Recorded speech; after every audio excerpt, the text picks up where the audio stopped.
तो वैसे इसको हिंदू धर्म संसद दिया गया है, लेकिन ये है हिंदू धर्म युद्ध। अल्लाह पे ईमान नहीं रखता, जो इनके आखिरी रसूल की बातों को फॉलो नहीं करता, उनका कत्ल करना जायज़ है। और संख्या जिहाद के बल पर अपने मताधिकार से हिंदुस्तान पर कब्जा करने की कोशिश कर रहे हैं।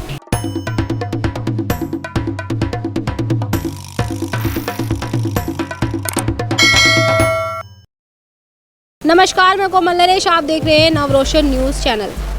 ठीक आज से एक दिन बाद महादेव की नगरी हरिद्वार में बड़े बड़े धर्म गुरु, महात्मा, संत पहुंचने वाले हैं, क्योंकि आज से ठीक एक दिन बाद हरिद्वार में 3 दिवसीय धर्म संसद शुरू होने जा रही है, जहां पर कई बड़े महापुरुष भी पहुंचेंगे।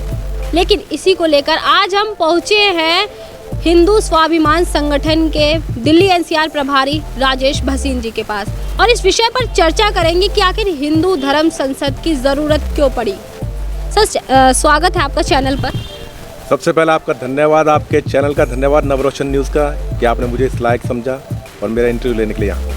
सर, जैसे कि हिंदू धर्म संसद नाम से ही पता चलता है, क्या मोटिव रहेगा हिंदू धर्म संसद का? क्योंकि जिस तरह से हमारे देश में हिंदुत्व की एक लहर सी चल रही है, तो क्या मकसद रहेगा इस हिंदू धर्म संसद का?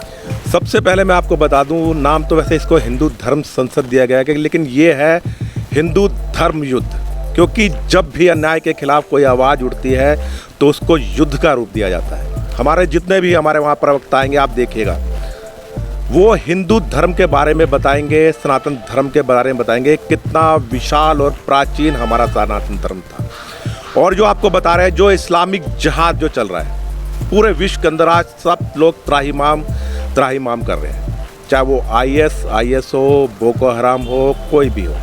और पूरी दुनिया, अभी आपको मालूम होगा, सऊदी अरेबिया जो कि एक कट्टर इस्लामिक कंट्री है, उसने भी तबलीगी जमात पर यह कहते हुए बैन लगा दिया है कि ये आतंक का द्वार है। जब एक खुद मुस्लिम कंट्री कह रही है कि इस्लाम के जो तबलीगी जमात है आतंक का द्वार है, तो हिंदुस्तान में उस पर विचार विमर्श क्यों नहीं होना चाहिए?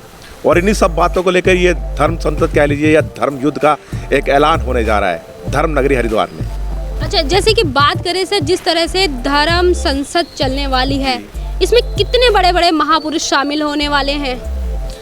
मैं आपको बता दूं, इसमें जितने भी हमारे महापुरुष हैं जो हिंदुत्व की सोच रखते हैं, मैं उन साधु सन्यासियों के बारे में नहीं कह रहा जो अपने मन से अल्लाह अल्लाह के गीत गाते हैं या हमें सद्भावना सिखाते हैं, क्योंकि सद्भावना सीखते सीखते तो हमें 1400 वर्ष हो गए। और उसकी परिणति ये हुई, जो हमारा हिंदू धर्म इंडोनेशिया तक था, कंबोडिया तक था, बाली, जावा, सुमात्रा तक था, यहाँ तक कि अफगानिस्तान, बांग्लादेश सब भी हिंदू राष्ट्र थे। लेकिन ये सद्भावना सीखते सीखते आज हम सिमट कर कहाँ तक आ गए। और हमने प्रण कर रखा है कि इस धर्म संसद के द्वारा, इस धर्म युद्ध के आगाज के द्वारा हम दोबारा से अखंड भारत बनाएंगे। और इसमें बहुत बड़े बड़े प्रवक्ता आएंगे, पुष्पेंद्र कुलश्रेष्ठ जी आ रहे हैं, GD बख्शी जी आ रहे हैं। सबसे ज़्यादा जो प्रखर आवाज़ है, हमारे आदरणीय गुरुजी यति स्वामी नरसिम्हानंद गिरी जी खुद वहाँ मौजूद रहेंगे, सूर्य सागर जी महाराज आएंगे। और इसका जो आयोजन कर रहा है वो हिंदू स्वाभिमान संगठन कर रहा है, और मेरा सौभाग्य है कि मैं हिंदू स्वाभिमान संगठन का दिल्ली और NCR का प्रभारी हूँ। सर, जिस तरह से अगर बात की जाए, जो हमारा हिंदुस्तान है, हिंदुस्तान में अब देखा जा रहा है कि लगातार जिहाद के मामले बढ़ते जा रहे हैं, तो क्या ये जिहाद पर एक तरह से अंकुश लगाने के लिए धर्म संसद आयोजित हो रही है? दरअसल क्या है, जिहाद की परिभाषा आपको पहले समझनी पड़ेगी। जिहाद क्या है? उनमें अंदर जिहाद ये है कि जब तक पूरे विश्व में एक भी मानव गैर इस्लामिक है, यानी कि जो अल्लाह पे ईमान नहीं रखता, जो इनके आखिरी रसूल की बातों को फॉलो नहीं करता, उनका कत्ल करना जायज़ है। और जब तक ये पूरी दुनिया में इस्लाम कायम नहीं कर लेंगे, तब तक ये जिहाद करते रहेंगे। और इनका सबसे बड़ा मकसद है हिंदुस्तान को जीतना, गजवा हिंद करना। और इसी को लेकर ये धर्म संसद आयोजित की गया है, जहां हम बताएंगे किस प्रकार से इस्लामिक जिहाद को हिंदुस्तान से खतरा है और हम उस जिहाद से किस तरह से निपट सकते हैं। और इसी विषय पर हमारे जो आदरणीय गुरुजी हैं, यति स्वामी नरसिम्हानंद सरस्वती, बहुत बड़ी एक आपको पता है सम्मेलन आयोजित कर रहे हैं और भारतवर्ष से नहीं विदेशों से भी यहाँ साधु संत जुड़ेंगे जो बताएंगे कि किस प्रकार हम इस इस्लामिक जिहाद से मुकाबला कर सकते हैं। हम किसी भी पंथ को या किसी भी मजहब को अपमानित नहीं करना चाहते, लेकिन अगर हमारे धर्म पे कटाक्ष होगा तो हम उसको मुंह तोड़ जवाब देंगे। अभी जो नरसिंहानंद यति जी हैं उन्होंने एक बात कही है कि यदि हिंदुत्व नहीं बढ़ेगा तो आज से करीब 2029 तक हो सकता है हमारे देश को एक मुस्लिम प्रधानमंत्री मिल जाए। उनका कहने का मतलब ये है कि आज भी 800 वर्षों से मुस्लिम आक्रांता हिंदुस्तान पे विजय प्राप्त नहीं कर पाए, लेकिन अब ये जनसंख्या जिहाद के बल पर अपने मताधिकार से हिंदुस्तान पर कब्जा करने की कोशिश कर रहे हैं, चाहे वो लैंड जिहाद हो, लव जिहाद हो, और सबसे बड़ा जो विस्फोट कर रहे हैं जनसंख्या जिहाद का कर रहे हैं। आज जो बच्चा 10 वर्ष का है, आने वाले समय में जब इनकी जनसंख्या ज़्यादा बढ़ जाएगी तो वो वोट का अधिकार हो जाएगा और अपने मताधिकार से ये भारतवर्ष को अपने कब्जे में ले लेंगे। तब 2029 में पहला जो प्रधानमंत्री बनेगा वो मुस्लिम प्रधानमंत्री बनेगा। और उस दिन जो ये संविधान की दुहाई देते हैं ना, ये सब लोग, असुद्दीन ओवैसी जैसे लोग, मणिशंकर अय्यर जैसे लोग, शशि थरूर जैसे लोग, ये संविधान को उठाकर रद्दी की टोकरी में फेंक देंगे और उस दिन शरिया कानून लागू हो जाएगा।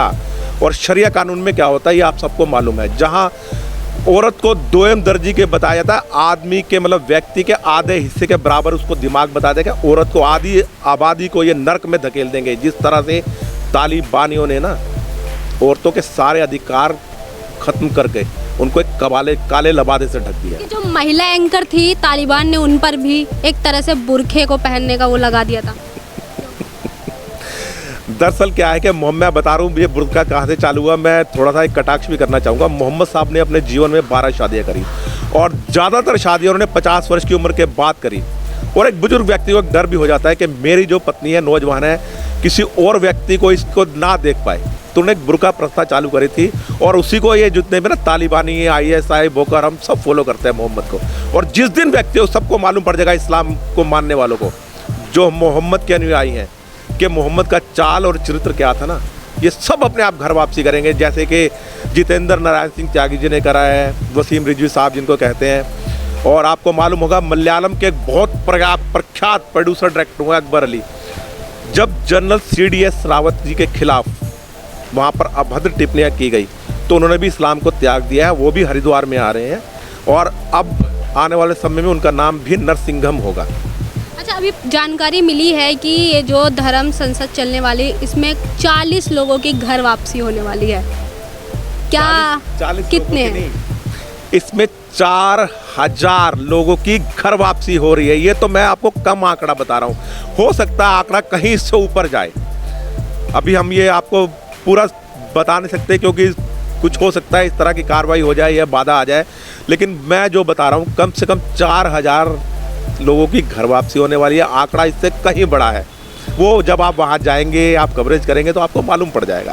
अच्छा सर, मैं अगर बात करूं, कुछ जो वेब पत्रकार हैं उनका कहना है, जैसे कि अभी बीते दिन पहले ही काशी का जो कॉरिडोर है उसका लोकार्पण किया गया, उसमें एक पत्रकार का कहना, मैं उनका नाम नहीं लेना चाहूँगी, उनका कहना है कि जो हिंदुत्व को बढ़ावा देते हैं वो विकास की बात नहीं करते कहीं ना कहीं, क्योंकि वो उनका कहना है कि जो लोग हैं जो हिंदुत्व को बढ़ावा देते हैं वो ये कहना चाह रहे हैं कि अगर हिंदुत्व को बढ़ावा दिया जाता है तो लोग मंदिर, भाजपा जो है मंदिर बना कर देगी, मस्जिद नहीं बना कर देगी, ना स्कूल बना कर देगी, ना कॉलेज बनाएगी। तो क्या कहना चाहेंगे ऐसे पत्रकारों को? शायद वो पत्रकार या तो विक्षिप्त है। आप हिंदू और हिंदुत्व को अलग करके क्यों देखते हो? सदियों से है। सबसे प्राचीन जो मैं दुनिया का शहर आपको मालूम है कौन सा है? वो है बनारस, जिसको आप वाराणसी भी कहते हैं, काशी भी कहते हैं। लेकिन इतने वर्षों से 70 साल की सरकार में, जो आज से पहले सरकारें आई हैं, NDA की सरकार से पहले, उपेक्षित शहर पड़ा था। ऐसे लगता था जैसे वो कोई श्रम है। जिस तरह से मुंबई का धारावी है ना, इस तरह से संकरी गलियां थी। अगर हम अपने मंदिरों का पुनरुत्थान करते हैं, जैसे आपने कहा पुनरुद्धार करा, तो क्या ये गुनाह है? मान लीजिए इनके मक्का और मदीना में कोई विस्तार होता है तो ये बड़ा खुश होते हैं जी, वहाँ पर सऊदी अरेबिया की सरकार ने इतना इंतजाम करा, हज यात्रियों के लिए ये सब कुछ करा। क्या भारत के जो तीर्थ यात्री हैं, हिंदू हैं, उनको सुविधाओं का हकदार नहीं है? अगर काशी कॉरिडोर बनाया है तो उसका फ़ायदा सबको मिलेगा। अगर हमने एक्सप्रेस ट्रेन चलाई तो वो सबके लिए है। मोदी जी हमेशा सबका साथ सबके विकास की बात करते हैं। जब उन्होंने उज्ज्वला गैस परियोजना शुरू करी तो सबसे ज़्यादा जो है ना लाभ इन्हें संप्रदाय विशेष की महिलाओं को मिला। सबसे ज़्यादा जो फंड और सब्सिडी मिलती है ना, इन्हीं संप्रदाय विशेष के लोगों को मिलती है। तब भी तो हम कहते थे कि हिंदुओं के साथ तुष्टीकरण किया जा रहा है, तब इन पत्रकार महोदय को ये सब नज़र नहीं आता। फिर क्यों ये आरोप लगाते हैं? मोदी जी ने सबसे ज़्यादा अगर सब्सिडी कहीं मिली है ना हज यात्रियों को, तो वो मोदी जी के राज में मिली है। महिलाओं को अकेले हज पे जाने का जो अधिकार मिला है वो मोदी जी के राज में। क्या इन पत्रकार महोदय के पास मेरी बातों का जवाब है? शायद नहीं होगा। अगर कभी मेरे साथ लाइव डिबेट में आएंगे ना तो मैं इनको बताऊंगा कि तुष्टीकरण क्या होता है। ये कांग्रेस की सरकार ने दिखाया, आम आदमी की पार्टी की दिल्ली सरकार दिखाती है। मौलाना को 18,000 हज़ार तनख्वाह देती है, उनके अर्दलियों को 14,000 हज़ार देती है। मुअज्जिन जो आवाज़ लगाते हैं उनको 12,000 हज़ार। कभी किसी मंदिर के पुजारी को दिया है? हमारे मंदिर, ये कह रहे हैं ना मंदिरों का उद्धार कर रहे हैं। मैं आपको बता दूं हमारे 4 लाख मंदिर सरकारी नियंत्रण के अधीन है। जो चढ़ावा हम अपनी मर्जी से मंदिरों में दान देते हैं वो सरकार अपने अधीन लेकर मदरसों को देती है, मज़ारों के ऊपर खर्च करती है, और जहाँ से आतंकवादी पैदा होते हैं उनको दे रही है। क्या आज तक किसी मस्जिद का पैसा, वक्फ बोर्ड का पैसा सरकार ने लिया है? हम कह रहे हैं कि ये तुष्टीकरण की राजनीति एनडीए सरकार कर रही है। बल्कि मैं तो कहूँगा मोदी जी जो इनके लिए कर रहे हैं शायद की सरकार ने नहीं किया। आपको शायद अपने प्रश्न का उत्तर मिल गया होगा। अपने अगर हम धर्म स्थलों का पुनरुद्धार कर रहे हैं या उसको अच्छा बना रहे हैं, टूरिस्ट लोग आएंगे, लाखों रुपए की, हमारे को हजारों करोड़ रुपए की इनकम होगी। लोग पहले आते थे ताजमहल घूमने के लिए, लेकिन आज लोग आते हैं, आज जाने वाले टूरिज्म के समय में सबसे बड़ा टूरिस्ट का स्पॉट जो बनेगा ना टूरिज्म का, वो अयोध्या बनेगा और लोग राम मंदिर के लिए आएंगे। तब क्या रोजगार नहीं मिलेगा? सबको मिलेगा। तो मंदिरों का उद्धार करना या पुनरुत्थान करना ये तुष्टीकरण नहीं है। अंत में सर मैं आपसे बस इतना ही जानना चाहूँगी कि जिस तरह से धर्म संसद है तो आखिर इसका अभी मुझे मकसद नहीं समझ में आया है, क्या आप उस पर थोड़ी सी दृष्टि डालें?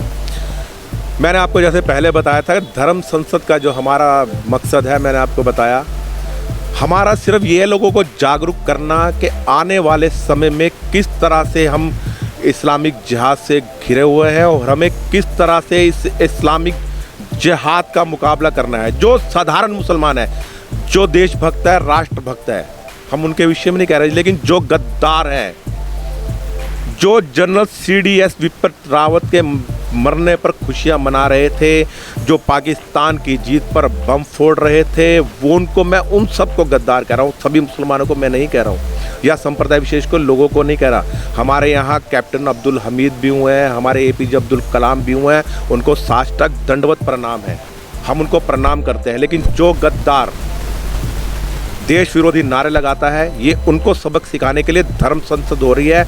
और उनको यहाँ से ये ऐलान होगा कि अब हिंदू कमज़ोर नहीं है। सदियों पुरानी जो हमारी प्राण प्रतिष्ठा है, जो हमारे योद्धाओं ने हमें सिखाई है, महाराणा प्रताप ने, शिवाजी ने, गुरु गोविंद सिंह ने, आज दोबारा से हिंदू अपना भगवा झंडा लेकर ना इस्लामिक जिहाद से लड़ने के लिए तत्पर है और तैयार है। और वहाँ पर एक ऐसी योद्धा तैयार करेंगे जो इस्लामिक जिहाद से लड़ेंगे।